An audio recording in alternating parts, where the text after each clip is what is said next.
दोस्तों, आज की कहानी एक ऐसे लड़के की है जो अपने सपनों को पूरा करने के लिए राजस्थान के कोटा से दिल्ली शहर जाता है। पर दिल्ली शहर में उसके साथ में एक ऐसी घटना घटती है जिसे सोच करके, जिसे सुन करके आप लोगों को भी यकीन नहीं होगा। इस घटना में ऐसा क्या होता है ये सब जानेंगे इस कहानी में। लेकिन उससे पहले आप लोगों से एक छोटा सा निवेदन कि अगर अभी तक आप लोगों ने मेरे इस चैनल को सब्सक्राइब नहीं किया है तो मेरे इस चैनल को सब्सक्राइब कर लें, और वीडियो अच्छी लगे तो इसे एक लाइक शेयर कर कमेंट बॉक्स में अपनी राय हमें जरूर दें, जिससे कि मेरा हौसला बढ़ता रहे। दोपहर के करीब 2 बजे आसपास का समय होता है। एक महिला जो अपने मोबाइल के पन्नों को पलट रही थी, और जिस समय वो अपने मोबाइल के पन्नों को पलट रही होती है उसी समय उसके मोबाइल में एक मैसेज आता है। और जैसे ही वो महिला उस मैसेज को ओपन करती है तो देखती है, तो देखकर उसकी आंखें फटी का फटी रह जाती हैं।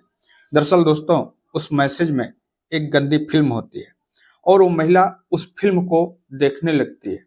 और फिर इस तरीके से हर दिन उसके मोबाइल पर उस तरीके की अनेकों फिल्म आती रहती हैं और वो महिला उन फिल्मों को बड़े ही ध्यान से देखती रहती है, कभी भी उसका विरोध नहीं करती है। और फिर एक दिन एक व्यक्ति उसके घर पर आता है जो उसके पति को जान से मारने की धमकी देता है। ये जो सच्ची घटना है, यह सच्ची घटना दिल्ली शहर की है। दिल्ली के रोहिणी सेक्टर में एक संजय नाम का व्यक्ति रहा करता है जो अपनी पत्नी के साथ मिल करके एक किराना की दुकान चलाया करता है। दरअसल दोस्तों, जो संजय होता है ये राजस्थान के कोटा जिले का रहने वाला होता है। परिवार में पीढ़ियों से ही किराने का व्यवसाय हुआ करता है। लेकिन संजय की सोच कुछ अलग होती है। वो अपने पारंपरिक व्यवसाय को छोड़ करके कुछ अलग करना चाहता है, कुछ बड़ा करना चाहता है। इसलिए संजय 2018 में अपनी पत्नी और अपने 2 बच्चों को लेकर के दिल्ली शहर पहुंच जाता है और दिल्ली के रोहिणी में एक किराने की दुकान खोल लेता है।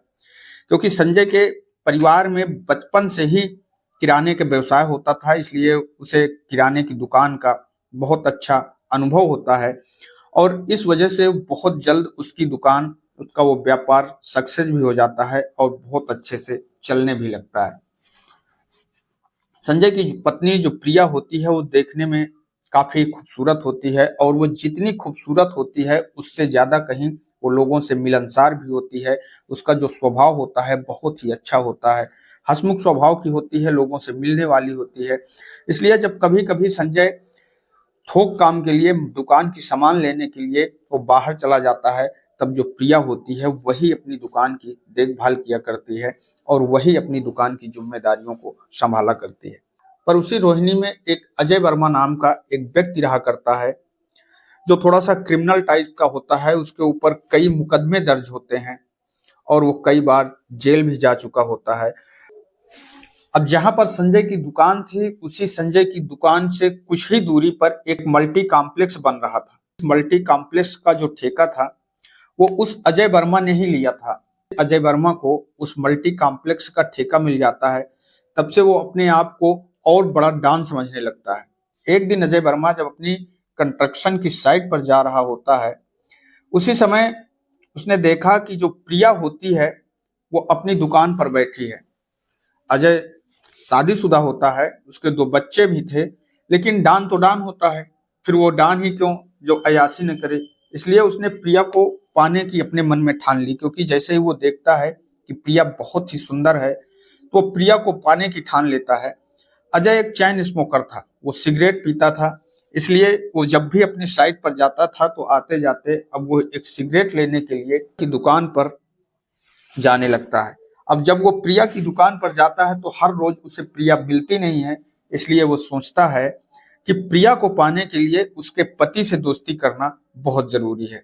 तभी वो एक दिन जो संजय होता है, संजय के पास में बैठ करके काफी देर तक बातें करने लगता है और बातों बातों में वो संजय से कहता है कि आपको डरने की कोई जरूरत नहीं है। अगर यहाँ पर आपको कोई परेशान करे या फिर किसी से आपको कोई दिक्कत हो, आप हमें बताइएगा, हम उसका इलाज कर देंगे। अब इस तरीके से जो अजय है वो अक्सर उस दुकान पर आने जाने लगता है और जब आने जाने लगता है तो उससे मुलाकात अब प्रिया से भी होने लगती है और फिर वो प्रिया से घंटों घंटों तक बातें किया करता है। अब अजय और प्रिया के बीच में दोस्ती हो जाती है। तभी अजय जो होता है वो देखता है एक दिन कि प्रिया के पास में छोटा वाला कीपैड मोबाइल होता है। तब वो एक एंड्रॉयड मोबाइल वो प्रिया को गिफ्ट कर देता है। अजय एक दिन प्रिया की दुकान में जाता है और वो देखता है कि प्रिया के हाथ में छोटा वाला कीपैड मोबाइल है। उस समय तो वो कुछ नहीं कहता है। दूसरे दिन अजय जब प्रिया के पास में प्रिया की दुकान में जाता है तो उसके हाथ में एक मोबाइल का डिब्बा होता है और वो प्रिया को उस डिब्बे को बढ़ाते हुए कहता है कि ये लीजिए, मैं आपके लिए गिफ्ट दे रहा हूँ। प्रिया पूछती है कि आखिरकार ये क्या है, तो वो कहता है कि ये हमारी तरफ से आपको एक गिफ्ट है और वो एंड्रॉयड सेट प्रिया को दे देता है। अब प्रिया जैसे ही एंड्रॉयड सेट को देखती है तो देख करके खुश होती है, उसे अच्छा भी लगता है क्योंकि उसके पास में एक छोटा वाला मोबाइल था और वो सोचती है कि अब हमारे पास में एक बड़ा वाला मोबाइल हो गया। पर जैसे ही 1 से 2 दिन बीतते हैं, 1 से 2 दिन के बाद में जब प्रिया उस मोबाइल को देख रही होती है, चला रही होती है, उसी समय प्रिया के मोबाइल पर एक गंदी फिल्म आती है, एक मैसेज आता है और उस मैसेज को जैसे ओपन करती है तो उसमें एक गंदी फिल्म होती है। अब उस फिल्म को देख करके प्रिया उस फिल्म को देखती है और देखने के बाद में चुपचाप अपने मोबाइल को बंद करके रख देती है। शाम के समय जब अजय उस दुकान पर फिर वापस आता है तो प्रिया अजय को देख करके मुस्कुराने लगती है और उससे कहती है कि आपने ये क्या भेजा था। तो अजय जो होता है वो कहता है कि वो मैसेज जो हमने किया था वो गलती से हो गया था, अब आगे से नहीं होगा। उसी समय प्रिया एक मजाकिया मूड में एक हंसते हुए अजय से कहती है कि और भेज देना। यह सुन करके वो खुश हो जाता है और उसके बाद में अजय हर दिन उस प्रिया के पास में ऐसी कई गंदी फिल्में भेजता रहता है। अब प्रिया उन फिल्मों को बड़े ही प्यार से अपने मोबाइल पर देखा करती है। एक दिन जो अजय होता है वो प्रिया से कहता है कि चलो हम दोनों लोग इस फिल्म को एक साथ में देखते हैं। तब जो प्रिया होती है वो कहती है कि देखो अभी तो हमारे पति हैं, घर पर हैं, संजय घर पर है, पर जिस दिन संजय नहीं होगा उस दिन हम दोनों लोग साथ में देखेंगे। अब संजय एक दिन जब अपने दुकान का सामान लेने के लिए बाहर गए होते हैं, उसी समय जो प्रिया और अजय होते हैं वो दोनों इस फिल्म को साथ में देखते हैं और उन दोनों के बीच में फिर नाजायज संबंध हो जाते हैं और वो दोनों एक दूसरे के साथ में संबंध भी बनाने लगते हैं। यह सिलसिला काफी दिनों तक चलता रहता है, पर एक दिन कहीं ना कहीं अब यह बात संजय को शक होने लगता है। संजय को एहसास होने लगता है कि जो उसकी शायद पत्नी प्रिया है वो अजय से ज्यादा करीबी दोस्ती कर रही है, अब अजय से कुछ ज्यादा करीब हो रही है। तभी एक दिन वो अपनी पत्नी प्रिया से कहता है कि मैं आज सामान लेने के लिए मार्केट जा रहा हूं।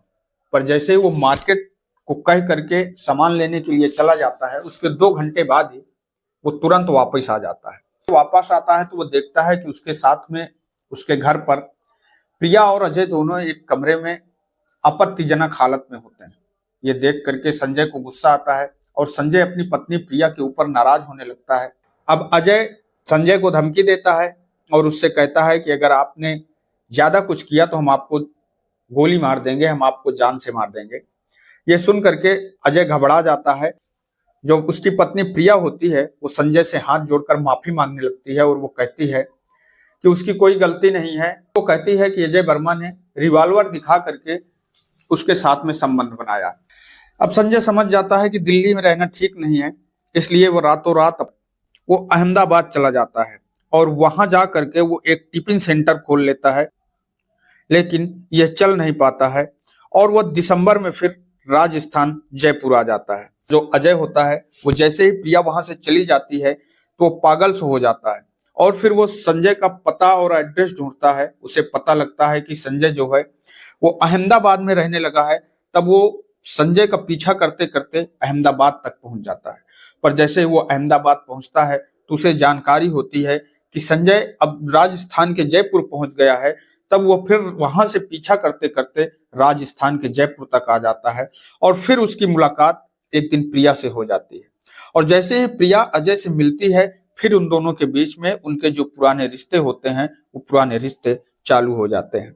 जब संजय को फिर से दोबारा इस बात की जानकारी होती है तो वो एक दिन प्रिया का फोन छीन लेता है और छीन करके उसके फोन को तोड़ देता है। लेकिन जैसे ही कुछ दिन का समय बीतता है, कुछ दिन के बाद एक दिन जब संजय अपने काम से घर से बाहर जा रहा होता है, तभी दो लोग बाइक से आते हैं और संजय पर हमला कर देते हैं। और जैसे ही संजय पर हमला होता है, संयोग से वो बच जाता है, उसकी जान नहीं जाती है, उसे अस्पताल में भर्ती करवाया जाता है। लेकिन पुलिस जब सीसीटीवी कैमरों की छानबीन करती है और उन लोगों को पुलिस पकड़ भी लेती है जिन लोगों ने संजय के ऊपर हमला किया था, वो लोग बता देते हैं कि उनको किसने मारने के लिए भेजा था, और पुलिस अजय को गिरफ्तार करती है। और जब अजय से पूछताछ करती है तो अजय अपना जुर्म कबूल कर लेता है और वो पुलिस से कहता है उसने ही प्रिया को पाने के लिए और संजय को अपने रास्ते से हटाने के लिए उसने ही संजय के ऊपर हमला करवाया था। पुलिस अजय और उसके साथियों को गिरफ्तार करती है और गिरफ्तार करने के बाद में उनको जेल भेज दिया जाता है। दोस्तों, इस घटनाक्रम को सुनाने का उद्देश्य किसी को ठेस पहुंचाना नहीं है, किसी को दिक्कत पहुंचाना नहीं है, बल्कि आप लोगों को सजग करना है, सतर्क करना है। दोस्तों, इस कहानी से हम लोगों को एक सबक मिलती है कि लालच और अय्यासी का अंत हमेशा बुरा ही होता है। आज की इस घटना में बस इतना ही। कल फिर मिलेंगे किसी एक नई घटना के साथ में। तब तक के लिए नमस्कार, जय हिंद, जय भारत।